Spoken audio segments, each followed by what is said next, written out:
Y estamos hablando del programa Paciente Seguro y también del turismo quirúrgico en Colombia.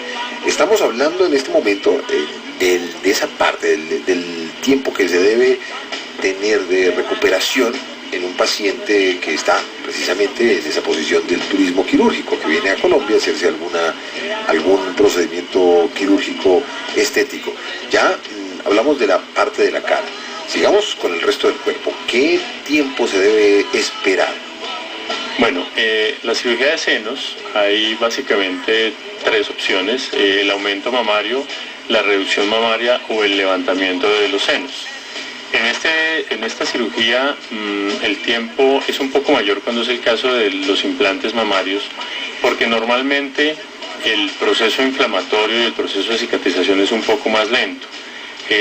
Los pacientes tienen riesgo de generar algún tipo de producción de líquido inflamatorio como rechazo al implante, y es importante vigilar esta producción de líquido para estar seguros que cuando el paciente regrese a su ciudad de origen o a su país de origen no vaya a quedar algún tipo de acúmulo residual del líquido.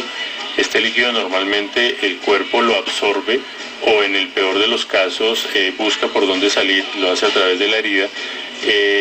Y en el caso específico de la mamoplastia de aumento, cuando han pasado 3 o máximo 4 semanas, uno puede estar tranquilo que la paciente ya salió adelante de la producción de este tipo de líquido. Obviamente hay exámenes complementarios que debemos realizar, más aún cuando no tenemos la posibilidad de tener a nuestra paciente cerca de nosotros, como lo es una ecografía mamaria. En el caso de la reducción de senos, el tiempo de cicatrización y el momento en el que uno retira los puntos es alrededor de las 3 a 4 semanas. Sin embargo, hoy en día pues tenemos suturas que son absorbibles, que se pueden dejar en el cuerpo para que el mismo cuerpo se encargue de eliminarlas, y el tiempo que deberíamos esperar pues para ver que la cicatrización es adecuada, que no hay ninguna apertura de alguna de las heridas, es alrededor de 3 semanas. Ya para el caso de la parte inferior, el abdomen, una abdominoplastia es algo muy similar a lo que acabo de mencionar de los senos de reducción. El tiempo aproximado puede ser alrededor de 3 semanas. Normalmente dejamos drenes en la abdominoplastia, y los drenes se pueden estar retirando entre el día 7 y el día 15. Después de este tiempo pues ya la paciente podría viajar. Y en el caso de la liposucción ya es un poco más relativo. Normalmente también dejamos drenes y las pacientes de liposucción duran drenando también un tiempo relativamente largo, también de 2 a 3 semanas. Sin embargo, en algunas pacientes sí la producción de líquido es mucho menor y en un tiempo más corto han dejado de drenar. Aquí lo más importante también es tener en cuenta que son pacientes que van a requerir de terapia posoperatoria. Si ellas tienen la posibilidad de hacer terapia posoperatoria en su lugar de origen, el tiempo promedio para poder viajar después de una liposucción sería alrededor de 3 semanas.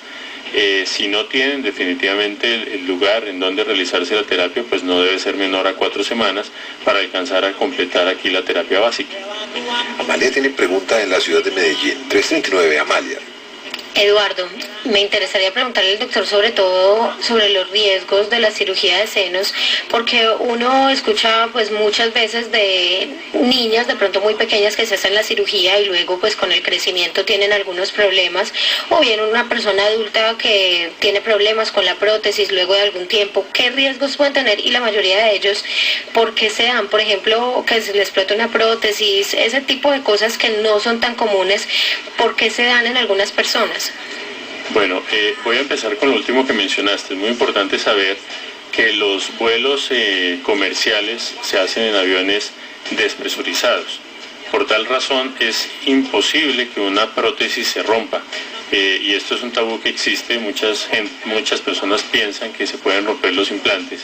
Y la única forma para que un implante se rompa es o porque venga de mala calidad, ya por un proceso de fábrica, o porque tenga algún tipo de trauma que sea lo suficientemente fuerte. Estamos hablando de traumas penetrantes como un arma blanca o un proyectil, o ya de un trauma que tendría que ser en un accidente automovilístico que fuera lo suficientemente fuerte como para que esto sucediera. Entonces la posibilidad de ruptura es muy baja, es bastante improbable, pero pues es una de las cosas que uno tiene siempre que ver. Lo que menciona respecto a la edad es muy interesante. Yo creo que uno tiene que evaluar muy bien a la paciente en el consultorio y tener en cuenta que no todas las pacientes menores de edad deberían hacerse una mamoplastia de aumento. Siempre la paciente debe acudir a consulta con sus padres, obviamente. Debe haber un consentimiento previo de los padres y los padres tienen que estar ahí y apoyar completamente a la paciente en su decisión. Hay mujeres a los 15 años que ya han completado las fases de su desarrollo sexual y probablemente tienen el tamaño definitivo de senos. Sin embargo, hay otras mujeres que no, que en ese momento aún no han completado su desarrollo sexual y podrían 1, 2 o incluso 3 años más adelante tener un tamaño de senos mayor al que originalmente tenían a los 15 años. Por esta razón nosotros preferimos en lo posible tratar de no realizar estas cirugías a temprana edad. Los riesgos en general, independientemente de la edad, pues están la disminución de la sensibilidad de la areola. Esta disminución siempre se presenta, pero es una disminución de sensibilidad pasajera, transitoria, que normalmente con el proceso de cicatrización no tiene una duración mayor a 3 meses. El otro riesgo es el de hacer este acúmulo de líquido que mencionaba en una respuesta anterior, que se llama un seroma. Es relativamente infrecuente, aunque siempre hay producción de líquido, pero afortunadamente dentro del proceso fisiológico del cuerpo, el cuerpo se encarga de eliminar y de absorber este líquido para que este líquido no se acumule. Sin embargo, hay algunas situaciones en las cuales definitivamente se acumula y hay que actuar para tratar ese tipo de complicación. El líquido también se puede acumular por sangrado y esto es algo que se llama hematoma y esto lo detectamos normalmente durante la primera semana de posoperatorio. Hay algo interesante que es lo de la garantía de los implantes. Normalmente se ha dicho que los implantes tienen una garantía de 10 años. Hoy en día tenemos implantes europeos que hablan de garantía de por vida, pero hay que aclarar que la garantía normalmente es para la calidad del producto. O sea, ellos no garantizan que después de 10 años un implante no se pueda romper. Y no se pueda romper ni siquiera por un trauma, sino por desgaste del mismo. Sin embargo, lo que vemos en la práctica es que hemos operado pacientes con implantes que han sido colocados hace más de 20 años y uno ve que la calidad del implante sigue siendo íntegra, no está roto, y los implantes de hace 20, 30 años no tenían la calidad de manufactura que tienen la de hoy en día.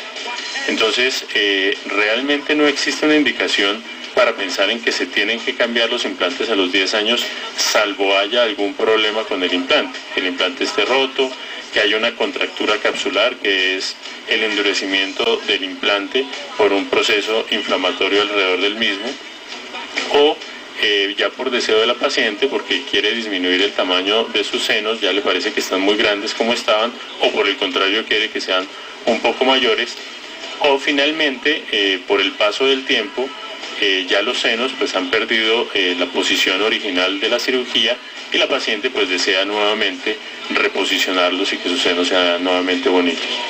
Bueno, pues estamos hablando de cirugía plástica aquí en Vida W, 3:44 minutos.